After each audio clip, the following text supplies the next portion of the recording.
when I look at communities, like what's different about these communities? Most of the communities, they don't have a way of separating themselves. If you talk to them, they'll say, oh, we have very dedicated staff. Well, they're all saying that. Our food's excellent. They're all going to say that. We have all these great programming. They're all going to say that. You should come see our beautiful building. They're all going to say that. They're going to say a lot of the same things, but there are only a handful right now that can say, and we have a one-on-one brain fitness program. And that's, in the communities we're in, I always tell people, you need to tell them that, because that's very unique, not only in the area, but across the state and across the country. There are a handful of companies doing this work. And I would tell you, there are many, probably more states than not, that have none of this work going on right now.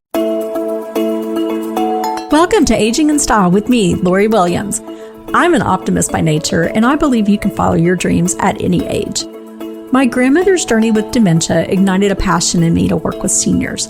I've spent the past 13 years learning about seniors and aging. In my mid-50s, I followed my own dream and founded my company, where I use my expertise to help seniors locate housing and resources. On this podcast, we cover all aspects of aging. Join us each week to meet senior living experts and inspirational seniors who are following their dreams. The fact is, we're all aging, so why not do it in style? Hi, welcome to today's episode of Aging in Style. Today we're talking about dementia and brain health and things we can do to have a healthier brain. And so our guest today is Ron Nevelo. He is a licensed clinical social worker and certified dementia practitioner, and he works in the mental health field. He's worked in mental health for over a quarter of a century. He is a lifelong resident of Dallas, husband and father to 3 grown kids. 2 of them are engaged. Congratulations. And Ron's work passion is developing new programming to serve others. His latest adventure is called Enlighten Senior Care. It's a mental health practice that works in senior living communities, providing on-site mental and brain health services. And Ron also has a private practice for individuals that's been active for over 20 years in North Dallas. And so when he's not working, Ron sings in an a cappella group in a synagogue. He's the lead singer for the band Side Gig and an avid pickleball player. So welcome, Ron. Thank you. Thank you for having me. Sure. Okay. I have questions. Tell us about Side Gig. I have lots of questions, but I want to know about your band. Tell me about your band. So let's start with the important stuff first, right? Yes. So I've always wanted a band, and a friend of mine and I were watching a band one night, and the next day started talking, and we're like, why don't we do that? And it just kind of developed. And it's all the guys are actually in the a cappella group I sing in also. And they have their own band, but we created this other band called Side Gig. We're a classic rock / pop / blues band.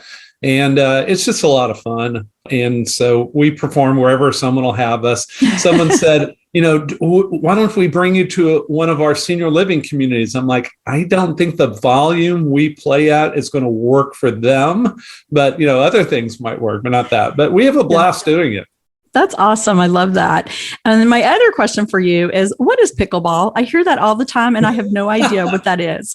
Okay, so pickleball is the hottest trend in sports. It really is. It is? Okay. Fastest growing sport in the country, maybe in the world. I don't know. It's really a big deal. And I got brought into it about 4 or 5 years ago. My wife was introduced to it by her tennis playing buddies, which is where a lot of people come from.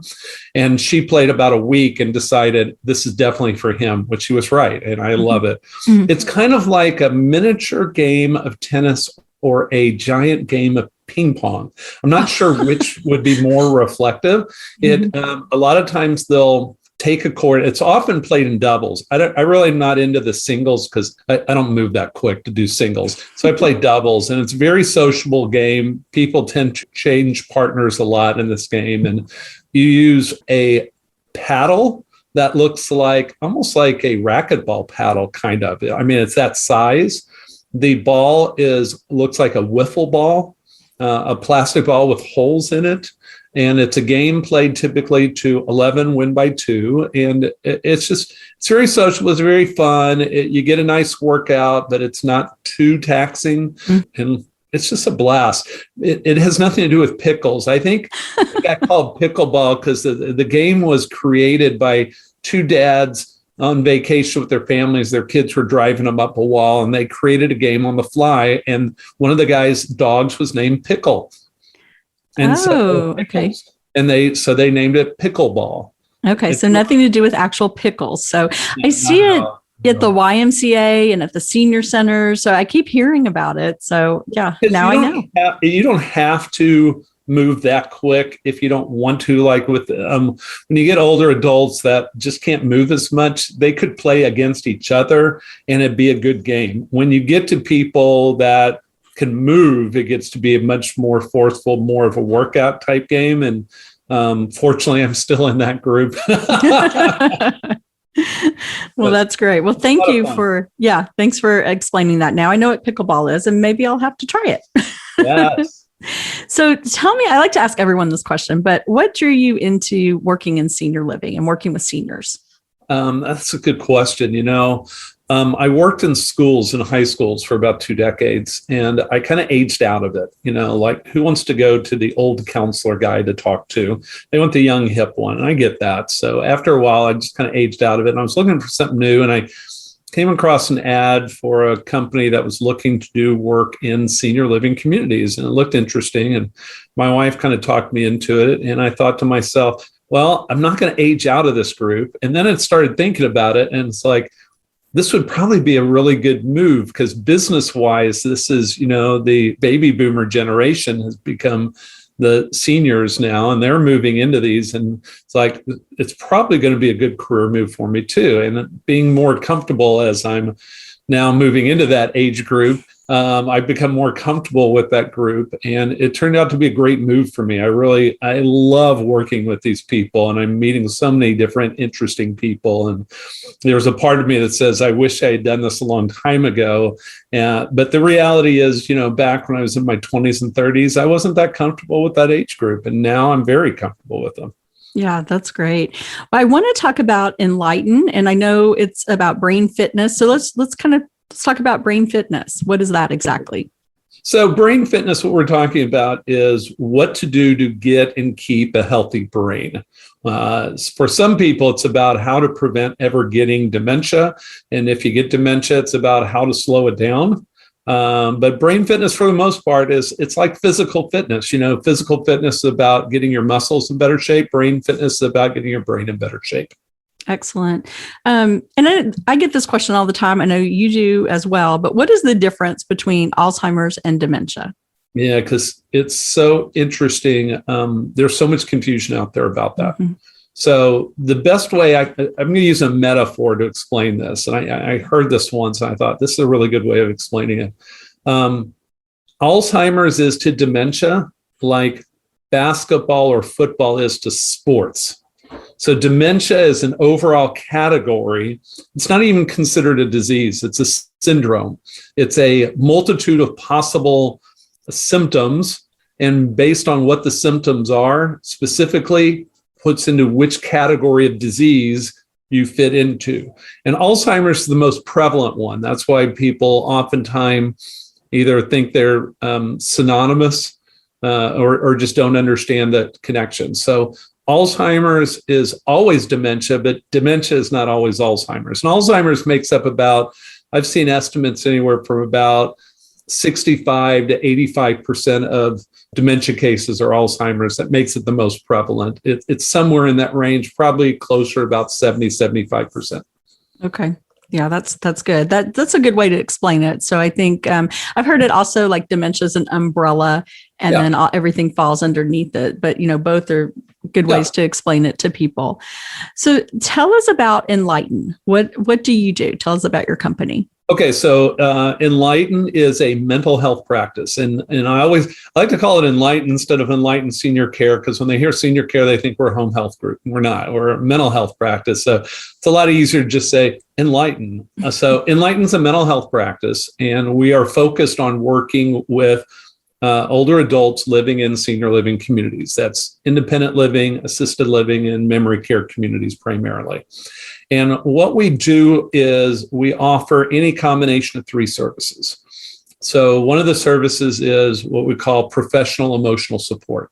That's anyone that needs someone to talk to. They don't have necessarily a mental health issue, but they're having something they're struggling with, some adjustment. For instance, the person that moves into a senior living community for the first time and moves out of their home. And that can be a tough transition, because some people look at it and go, now my life's over, I'm moving it. And it's like, no, your life's not over at all. But they just need someone to help them with that transition.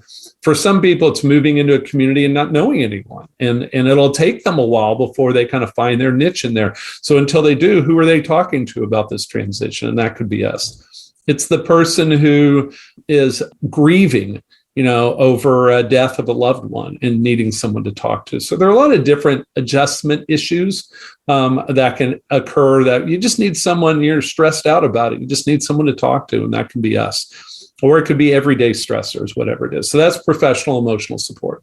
A second thing we do is we're mental health practice. Of course, we do mental health counseling. So we work with people typically with mood disorders. So that's going to be depression or anxiety are the two most prevalent in these communities that we're dealing with. Estimates are 20 to 25% of older adults have some type of depression or anxiety. So it's pretty common. And a lot of people are like, well, I'll just take a pill for it. And it's like, the research has been very clear for a long time that it's a combination of medication and talk therapy that's most effective. So we do the talk therapy piece. Now, those two things by themselves, you can find in a lot of senior communities, or it's pretty easy to find because mental health practices, there are a lot of them out there. They'll come to communities and do that stuff. It's the third thing we do that's really unique, and that's very rare to find. And that is we have a brain fitness program, a brain health program. So the brain fitness program is designed to identify people with a mild to moderate cognitive impairment or with dementia, but I'm going to talk to the mild moderate part first. Mild moderate impairment, that's a pre-dementia stage. Everyone at that age, their brain function's slowing a little. That's normal. The question is it within the norm for their age, or is it out of the norm? If it's out of the norm, then we want to work with them, and we want to try and get their brain in better shape so it never gets worse and possibly gets better to where they get back into the norm, which is ideal, what we'd really rather it be. The other group is the people that already have dementia. And if you know about dementia, dementia is a progressive disease that is not curable. So there's no cure, and it's going to get worse over time. And the only thing at this point that anyone knows how to do is to try and slow it down. So we have a program to try and slow down its progression. And so the brain fitness, we like calling it brain fitness, like physical fitness is used for, to get your muscles in better shape. Brain fitness, get your brain in better shape. That's awesome. What kind of things do you suggest to keep your brain fit if you, just have like the mild cognitive impairment? What do you suggest for people to do? Well, whether your brain is in good shape or it's got some level of impairment, even all the way to dementia, there are 5 proven ways currently that worldwide that have been shown to work to get and keep a healthier brain. And really, if you get something outside of the 5, it may not be good information. I'm telling you right now, it's 5. I did a lot of research on this. Then I took a course, a university course from a world-renowned brain research place, and they had the same 5. And then if you know Dr. Sanjay Gupta, the doctor to the stars, right? His most recent book is on brain health. And he did his research, and guess how many things he found that are proved effective? It's the same 5. Yeah. I'll tell you right now, these are the 5 things and if it's not in these 5, it's not proven right now. So the 5 things in no particular order. Number 1 is exercise, particularly aerobic exercise. Most experts would say 30 minutes a day, 5 days a week is ideal. I would say if you do it every day, that would be even better. But aerobic exercise is any exercise that keeps your heart at an accelerated level continuously. Like pickleball, for instance, is start, stop, like tennis is or ping pong is. That's not aerobic. Aerobic would be like walking. That's the number 1, I would tell you, or swimming, jogging, anything that keeps your heart at an accelerated pace. So for older adults, the ideal is walking. It really is. And if they can get into a pool, then it's swimming. But it's any type of movement. For the person, for instance, that is wheelchair bound, they can't walk. So what are they going to do? And I'd say, if you can work yourself up to 30 minutes, move your arms, move your legs if you can, because when you start moving your arms in a circular fashion or moving them around or whatever, your heart's going to go up. It's going to go faster than if you're just sitting there stationary. So that would be an aerobic exercise. So aerobic exercise, and in fact, most experts would say the number one, if they only had to pick one thing for brain health, it would probably be exercise if they could only pick one. And all these communities have exercise programs or opportunities to exercise, and that's a good thing. That's why they have that. A second thing, probably the most controversial on my list, is social interaction. I say controversial because World Health Organization does not say it's a proven method. But on the other hand, most experts recognize that when you do multivariate analysis research, meaning when you look at multiple things to see at once what works and doesn't work, the group that has social interaction always is doing better brain health wise, always. And it makes sense to me in real life because when you're interacting with people socially, you're using different parts of your brain. You're using processing speed and memory and focus. And so you're using a lot of different things that's good for your brain. You want to use it. And particularly when I go into senior living communities, I say, even better is go interact with people you don't know as well. Go meet the new residents, go meet someone new, go attend a new event and meet someone new, because talking to someone you don't know as well is always going to be more challenging than the person that you've been talking to and know everything about them. And I think you're spot on with the socialization, because look what we saw with the shutdown, with the pandemic. So many seniors who really were stuck at home or if they were in a community, really couldn't socialize. And we've seen a lot of decline mentally with those people. Absolutely. Absolutely. So, we see a real parallel there too. A third thing is what some are calling brain foods. So there are certain foods that when you eat them, tend to be good for the brain. Now, the general rule is if it's good for the heart, it's good for the brain.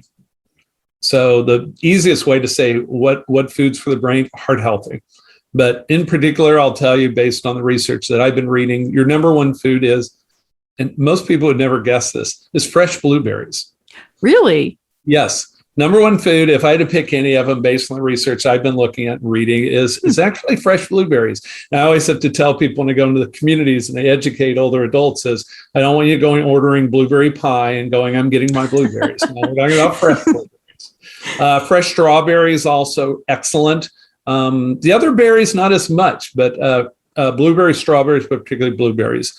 On the entree side, number one, most people would know this, is salmon. It's the fatty fish, but salmon's better than tuna because tuna's got mercury and you can't eat too much of it. But even if not, salmon's really your best way of going. And all these communities are serving salmon all the time, which they should be. That's a good thing. Then you get into the different vegetables, particularly broccoli. My mom wants everyone to eat their broccoli. I would never eat it, but broccoli, excellent food. And interestingly enough, in small amounts, dark chocolate has been shown to be good for the brain. And the most recent one I came across, which most people haven't heard of, is walnuts. Oh. Walnuts is being shown in current research to be good for short-term memory. So walnuts, if you like walnuts, start eating walnuts. But for the most part, everything you listed I like. So that's going to be my new diet. There you go. It's, for the most part, a lot of people say it's the Mediterranean diet. It's fresh fruits and vegetables.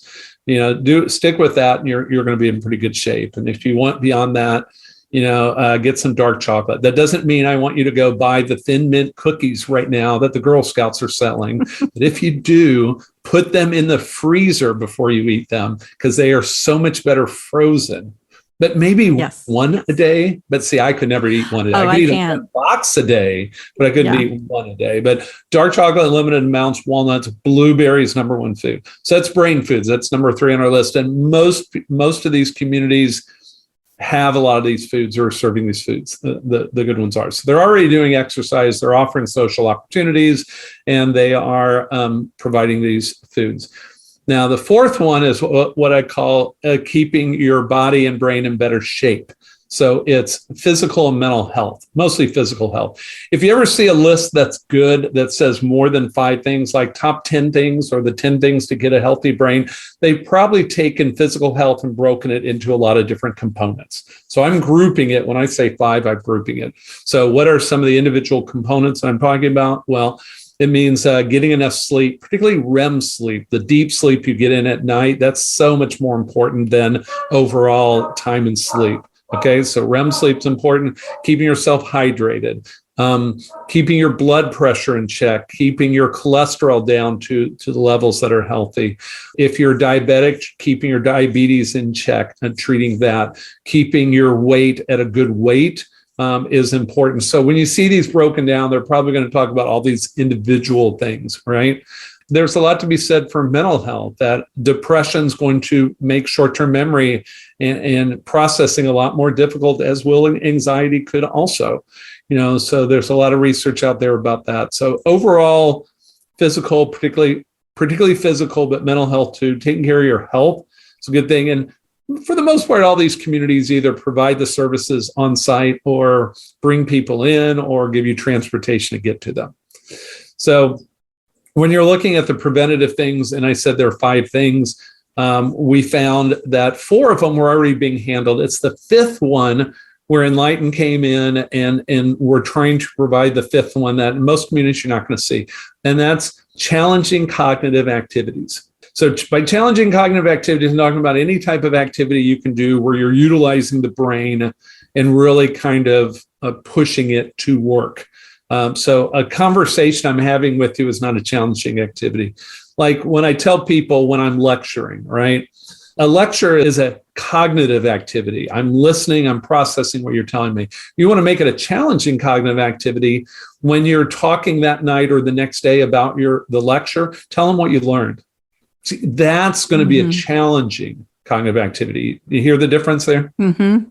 Yeah. So, it's trying to find activities that will really challenge you. And what we found is in most communities, they either don't have these activities or they're doing the wrong ones. Like the most common thing I find in independent living communities is crossword puzzles and word finds. But crossword puzzles and word finds are really long-term memory. And for the most part, independent living, those residents don't have an issue with long-term memory. Their issues with short-term memory, and those 2 things don't work on short-term memory.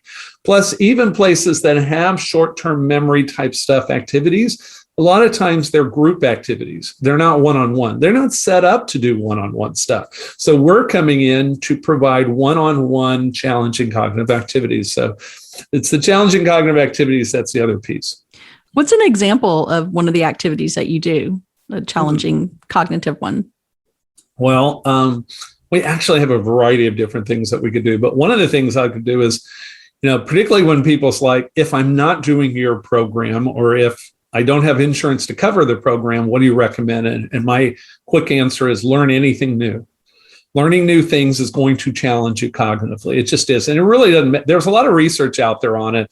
There's research showing that learning how to knit is good for the brain, or learning digital photography is good for the brain. It's not the what you're learning, it's just learning new things. And what I tell older adults is the number one thing I tell them to learn is technology, because so many of them don't know it, and it's a whole world that'll open up to it. Like, when I tell people, I can teach you how to access your computer and get old Jack Benny episodes, or Phil Silver show, or listen to Bing Crosby in concert and watch him.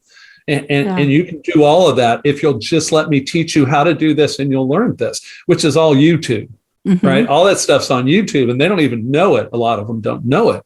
Or if they're really into news, the worldwide news is all over the place on the internet. Or if they always loved the one time in their life they went to the Louvre.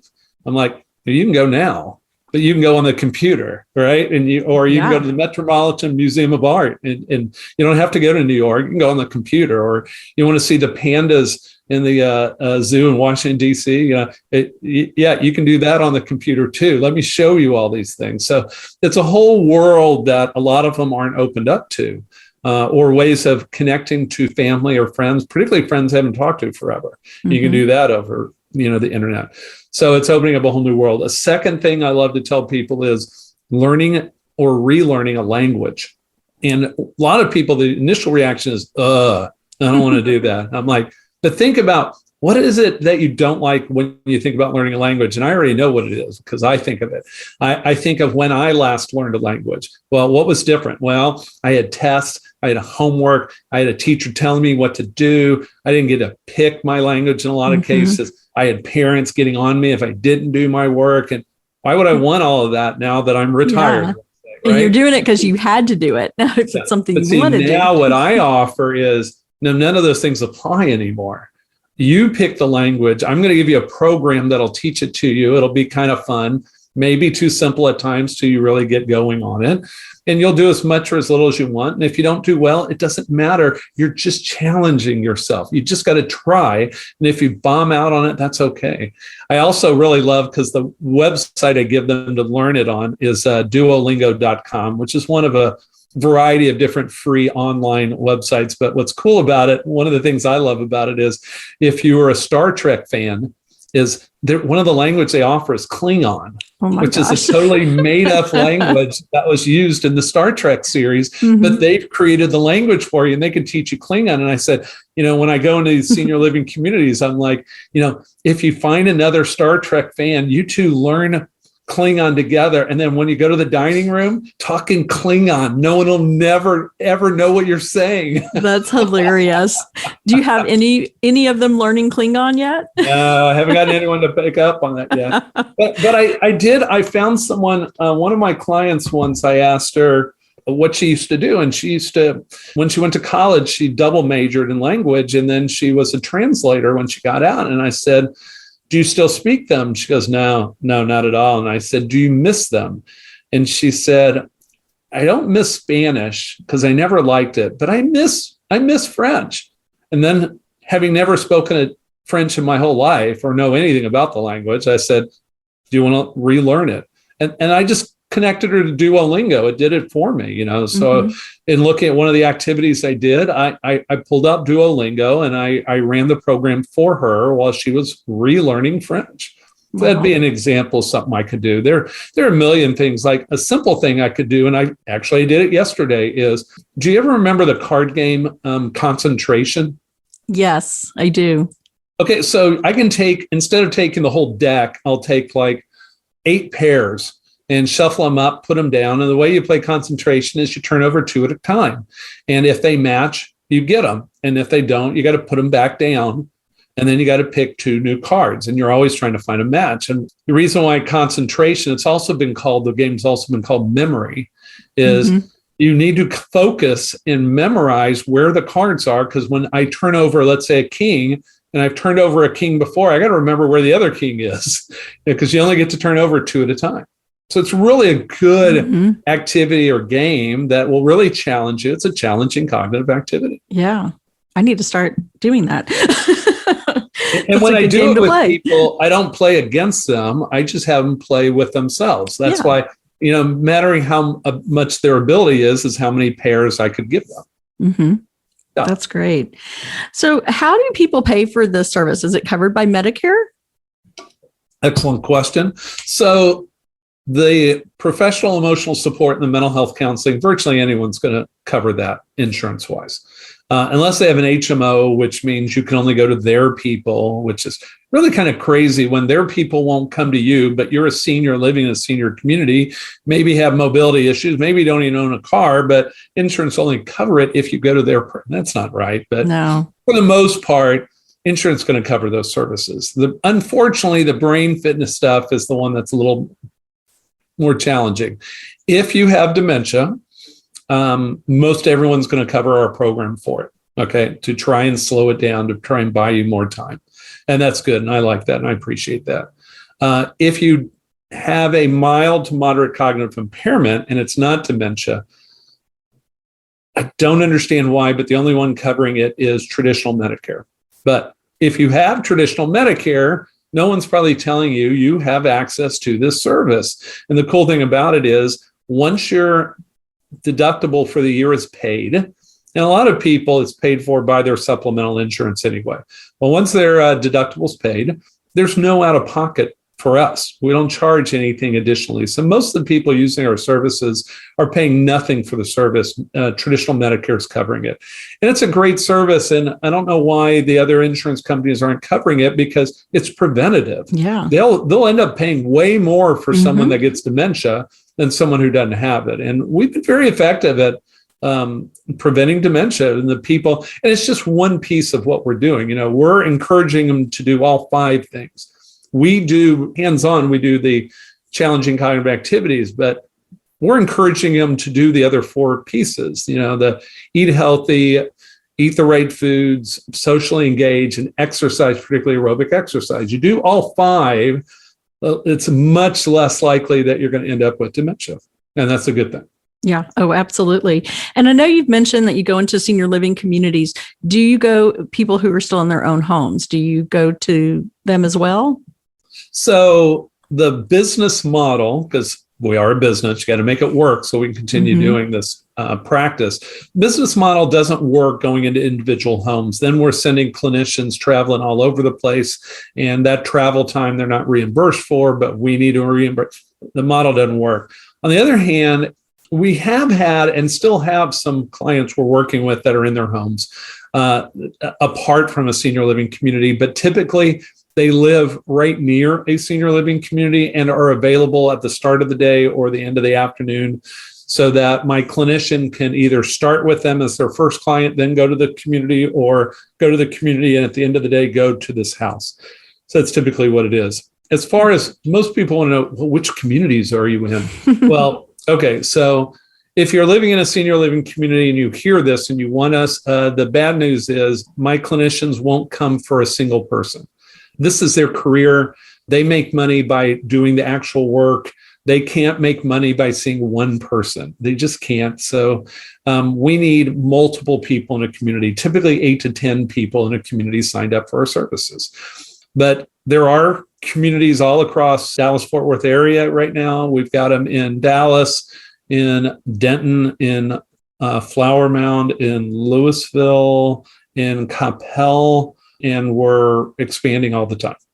Are you going to expand out of Texas? We have a tentative agreement with a national company that's in 8 states. And we are looking to get that started, hopefully in the coming months. We're in negotiations with a home health company that wants to do a full service moving into senior communities and include us as the mental health, brain health piece. And they're in 43 states, I believe. Wow. So we're talking to them, and once they get that set up, it looks like they'll be bringing us in. So our goal is to expand beyond DFW across the state and across the country. Yeah, I mean, it's such an excellent service and so needed. And you don't really hear a lot about brain fitness and about prevention. And I think this is such a great message to spread to people. Yeah, Lori, what I'd tell you is that, one of the ways it's going to spread, I think, is when people start asking the question of communities, when they're looking for a community, is what are you doing for brain health for my loved one, particularly one-on-one brain health? The answer is for almost everyone's going to be, we don't have anything, because they don't, because they're not set up to do that. Work-wise, business-wise, they can't serve all those people one-on-one. They're taking care of them for so many things, but it's a group thing. It's not a one-on-one thing.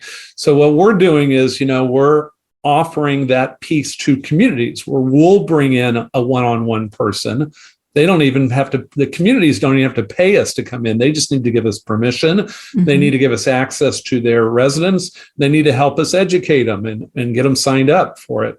But when I look at communities, like what's different about these communities, most of the communities, they don't have a way of separating themselves. If you talk to them, they'll say, oh, we have very dedicated staff. Well, they're all saying that. Our food's excellent. They're all going to say that. We have all these great programming. They're all going to say that. You should come see our beautiful building. They're all going to say that. They're going to say a lot of the same things. But there are only a handful right now that can say, and we have a one-on-one brain fitness program. And that's, in the communities we're in, I always tell people, you need to tell them that. Because that's Absolutely. very unique, not only in the area, but across the state and across the country. There are a handful of companies doing this work. And I would tell you, there are many, probably more states than not, that have none of this work going on right now. Because it is rare when I talk to a community and I tell them about what we're doing that they go, oh, we already have someone. It's very rare. Yeah, you're correct. I don't hear this in many of the communities we work with either. So No. yeah, I think it's incredible. And I hope that it does continue to spread throughout the country because it's important. Well, I've talked to a lot of executive directors, the ones that are running these communities. And the most common comment I get back from them is, Ron, there's no downside that I hear to this, is there? And my answer is always, if there is, I haven't heard it yet. I mean, some other things to know about the program is there are no contracts to sign, so we don't lock them in. They can start, try it out, and if it's not for them, they can stop anytime. There's virtually no out-of-pocket. We don't conflict with any other service that insurance pays for, other than if they're already getting mental health services, we can't see them on the same day. Other than that, there's really no downside. It's just getting these communities to take the time to really hear what we're offering and then support us in educating their residents to help us get the word out. So if there's enough interest, we can get enough people signed up, and then we'll go find them a clinician to go into that community. Yeah, that's great. So hopefully, me personally, I wish this was in every community. I don't know why it wouldn't be, but I've talked to a lot of communities that are like, well, we'll think about, and just it dies. And I've never understood that. Yeah, because there really is no downside. So, I mean, it's a win-win. And then if it's an independent living community, you keep brains healthier, you're going to keep your residents longer as well. Yeah, because in independent living, there are two things that are typically going to make them move to higher level care. One is their physical health deteriorates, they need more help. There are a ton of businesses and organizations working with them on that, a ton. But the other thing is, if their brain slows down too much, they can't take care of themselves. They need to move. And there's virtually no one working with them. We're one of the only ones out there. So yeah, in independent living in particular, I think just we're essential. Oh, I completely agree. And, to prevent dementia as best you can, that's so important. So tell me, moving on to something else, and I always like to ask people this question too, but and I know that there's probably a lot of people that have inspired you, but could you tell us inspirational seniors that you've run across either in your personal life or through your work or both? We'll limit it to two because there are a ton. I know, right? I've been doing this work with seniors for a little over 6 years now. So I've come across a ton, and I just love their stories, and they're so fascinating. So I'll tell you one of my clients, the one I like to share the most, and I got permission to share, so I always use her. I met a woman who was really just brilliant. But got married at a young age and started working with a lawyer almost as a secretary, but she was so bright and he figured it out that she started working almost like a paralegal. And he won some big case, and they're all like, how'd you figure it out? And, how to win it. And he pointed to her. And he always thought she should go to law school. But she was married and, supporting, working with her husband. And her husband at one point decided he wanted a cattle ranch. So he buys a cattle ranch. And then he decides he's not interested in working it. So she runs the cattle ranch. So this is, think of the time period we're talking about, right? A female cattle rancher. And she led a very successful cattle ranch for a long time. And then she started writing stories for the Cattle Ranch Association. And she really liked it. So she wanted to take a class in writing. So her husband said, well, if you're going to take a class, why don't you just go back to school? And so she went to college and she got an undergrad degree. And then she really liked that, and he encouraged her. So she got a master's, and she really liked that, and he encouraged her, and she got a PhD. And she became a professor. She became a world-renowned expert on these historical areas like Texas History Museum or whatever county museum. And she became an expert on this. So it always fascinated me that she was so diverse and just so fascinating to me. So that's my favorite one I like to talk about with my clients. The other one is my mother-in-law. Mm-hmm. Anyone that knows my mother-in-law would figure I'm going to pick her. She's fabulous. I have the greatest mother-in-law in the world, by the way. And she was a teacher. And then when she moved to Dallas, she got involved in an organization called Jewish Family Service. And she really liked it. And they didn't have someone organizing their volunteers. So she set up the first volunteer coordinator position. She became the first one of that, really grew the position, started some different programs. There were a lot of Russian immigrants moving into the area. And she started a bilingual program teaching them the language. And she became integral for that. And she started up a bunch of other programs. And she's just been always very good at connecting people and getting them what they need and being very giving and outwardly giving, as well as an unbelievable matron of the family and connecting everyone within the family. Always adored her and still do. And actually we're moving next door to her in the next year. So cool. We live 3 blocks and it's just too far. So we're going to move next door. Well, that's perfect. Yes. Well, great. Those are great stories. I love that. And I really am, I love what you're doing. And I'm happy that we can share this with more people. And if someone wants to contact you, I know your website's not set up yet, but what's the best way to contact you? And we'll put this, out there as well on the podcast. Yeah, so I need to explain. So Enlighten is, the company itself is like brand new. We just got started, but we're an offshoot of a company that doesn't even exist anymore, that was around for like 18 years. So while Enlighten is new, the people running Enlighten have been around for 6 years. So the program itself isn't new. We're just another offshoot of it. That's why we don't have the website. It'll be up soon, hopefully. It'll probably be enlightenseniorcare.com. Most likely, just look for Enlighten Senior Care. But if they want to reach out to me, particularly if they want to introduce me to an executive director or a director of nursing or a wellness director in a senior community, or someone that's on that executive team in a senior community, that's ideal. That's when I can start the conversations with them. Have them reach out to me. My email address is rnevelow. That's RNE, V as in Victor, ELOW, at Enlighten, that's ENLIGHTEN .hush, HUSH.com. So rnevelow at enlighten.hush.com, or easier, if you're writing things down, is just my phone number. Call and leave me a message. My number is 214-563-2126. That's 214-563-2126. Leave me a message, because I don't answer for anyone that I don't know who it is. Leave a message and I will get back in touch with you. But I love talking to people, love the opportunity to educate them. And, I tell people all the time, I don't do any sales. I'm in charge of business development for Enlighten, but my job, I don't look at it as sales. My job's to educate. That's what I do. If I talk to an administrative team in a senior community and I educate them about what we do and they're still not on board, it's not the right place. If I go into a community and educate them about brain health and they're convinced they don't need it, then that's not the community for us. But I have to believe there are people that, when they understand that there are 5 things you need to be doing, and these communities aren't doing one of them, and we can do it for them, that they're going to want us, and that hopefully the seniors are going to want us. And the ones that already have dementia, the caregivers for them need to take care of them and get them connected to us, because while we can't stop it, they're pretty effective at slowing it down and easing different behavior issues.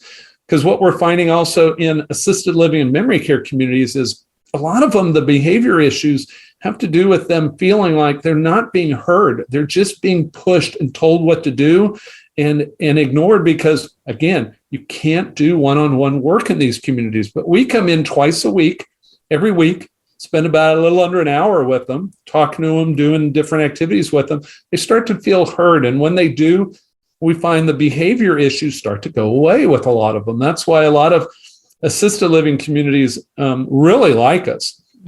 Because we're coming in to do brain work, and before you know it, the behavior issues start going away with some of these people, and that's great. And it's real easy to get us connected to them too.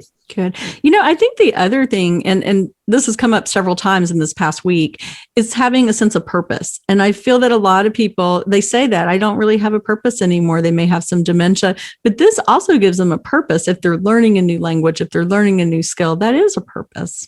Absolutely. And, one of the things, particularly when dealing with dementia, we're really going to focus on helping them hold on to their words, because they're going to lose their words.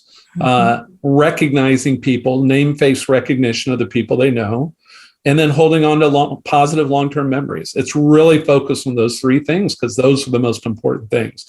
So a lot of the games and activities that I talk about is really the mild to moderate program. But with people with dementia, it's about helping them hold on to stuff because their families, and I totally understand, I used to do this too, just assume that their grandmother is going to remember that trip they took or the funny story they've told for decades. And the reality is, unless they're thinking of that over and over again, they're going to lose it, and they're going to lose it quick. You better hold on to it because dementia eventually is going to take it all from them if they live long enough anyway. That's inevitable. Until we find a cure for it, it's inevitable. It's a progressive illness, right? Whatever form of dementia they have, it's a progressive illness. But you can slow it down by working on these things. And that's so important for them. And that's what we're trying to do with them. Because Absolutely. If I can buy an extra year of them recognizing their daughter or son, it's huge to them. And as I often tell people, some people's like, well, what if it doesn't work? And I'm like, well, let's look at it that way. Even if it didn't work, and I got a ton of people through 6 years that would claim it does, even if it didn't work, if Medicare or your insurance company would pay to have someone visit your loved one twice a week and spend quality time with them one-on-one for a little over an hour, do you want that? Who would say no to that? Exactly. Of course you want that. Yeah. Yeah, there's nothing to lose and much to gain by doing this. No downside to what we're offering. It really isn't. Absolutely. Well, thank you so much, Ron. I appreciate you being on and sharing all this with us. I hope people have been taking notes and wrote the 5 things down. I know I am going to be doing all those 5 things because I don't want dementia. My grandmother had it and saw what that was like. So I don't think any of us want that. So we'll do whatever we can to prevent it. But thank you so much. I appreciate you being on, and we'll have all your information as well so people can reach you if they want to bring this into their community. Fantastic. Thank you so much for having me, Lori. Anytime. Absolutely. All right. We'll see y'all next week. Bye-bye.